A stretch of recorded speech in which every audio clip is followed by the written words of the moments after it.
Dans cette vidéo, nous allons voir comment créer les codes journaux. Alors, ce qui concerne les codes journaux, comme nous l'avons déjà vu précédemment, nous pouvons le faire avec ou sans le mode assistant. Alors, nous allons d'abord vérifier si le mode assistant est activé. Ok, activons-le. Ok. Nous partons dans le menu structure. Nous avons dit code journaux. Ok, code journaux. Et là, nous appuyons CTRL-J au nouveau. Voilà. Et ici, nous renseignons, ici c'est le type de journal. Donc là, nous renseignons si c'est un journal type achat. Ok. Le code, on met là. L'intitulé ici. Souhaitez-vous effectuer la ventilation dans une seconde, oui ou non. Ok, voici la création d'un code journal avec le mode assistant. Donc, nous allons l'annuler. Nous allons désactiver le mode assistant. Et nous allons créer de nous-mêmes. Alors, ici, on va tout simplement dire achat, ACH. Voilà, projet comme ça, type achat, intitulé achat. Voilà, au niveau des caractéristiques, nous avons ici numérotation continue pour le fichier. Vous voyez, c'est grisé. On peut autoriser bien entendu la saisie analytique sur ce journal, ce que nous allons faire, et nous y reviendrons lorsque nous attaquerons la partie sur la comptabilité analytique. Voilà. Alors ici, lorsque nous ouvrons le code journal, généralement c'est estampé. Pourquoi c'est estampé? Parce que ici au niveau des fichiers, paramètres société, comptabilisation, code journal, il s'agit de la comptabilisation. Ok. Règle de saisie. Voilà. Protéger la zone numéro de pièce. Donc généralement quand on ouvre un journal, la partie numéro de pièce est estampée. Là, la machine donne automatiquement les numéros. Alors ici, si nous désactivons, nous allons constater qu'ici en fait, nous pouvons donc changer. On va fermer et ouvrir. Vous voyez qu'ici on peut changer.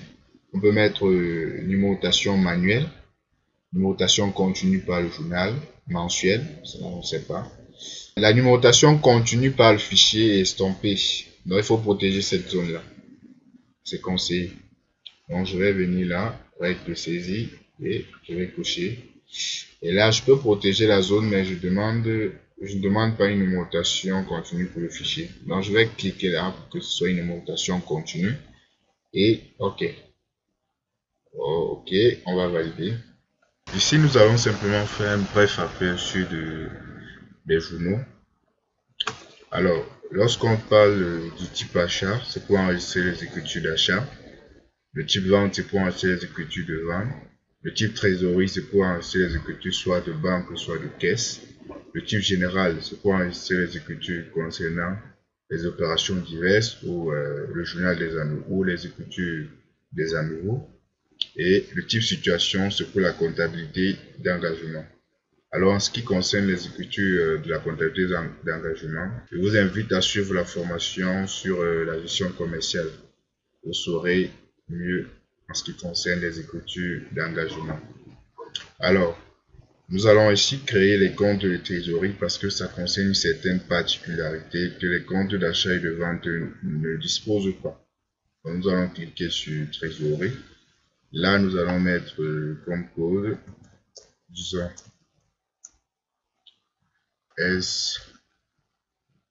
SGC, Société Générale Cameroun. Nous allons en signer là. Société Générale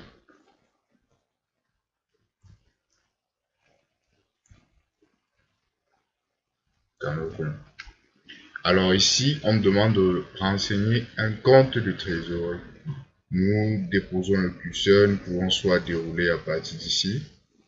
Ce que je vous conseille, c'est mettre le curseur et d'appuyer F4. Et là, vous pouvez choisir le compte banque approprié. On va donc choisir le compte banque. Donc ici, dans le compte banque, ça c'est juste à titre illustratif. Vous pouvez créer plusieurs banques. Donc on peut dire que le compte 521, c'est un compte globalisateur. Vous pouvez mettre 521.1. Société Générale, 521.2, 521.3, ainsi de suite, vous listez toutes vos banques. Alors, nous avons mis ici le compte de trésorerie. En ce qui concerne les paramètres, le volet caractéristique, nous l'avons déjà vu. Les paramètres de traitement, contrepartie, centraliser toutes les écritures de la banque. Alors la centralisation, vous savez, dans un compte banque, on enregistre uniquement les écritures qui concernent la banque. Alors, lorsqu'une opération va être réalisée, vous enregistrez uniquement la contrepartie et non le compte banque. Puisque vous êtes déjà dans un journal de banque, vous n'avez plus le droit de mettre en fait le compte 521. Vous enregistrez si c'est l'achat, si c'est le règlement client. Alors on va simplement créditer le compte client. Et la machine doit comprendre qu'en fait, si le compte qui a été crédité, il faudrait donc débiter le compte banque. Lorsqu'on parle de centralisation de toutes les écritures, le logiciel va simplement prendre en compte tous les écritures, s'il y a peut-être plusieurs règlements clients, plusieurs règlements fournisseurs dans un même journal.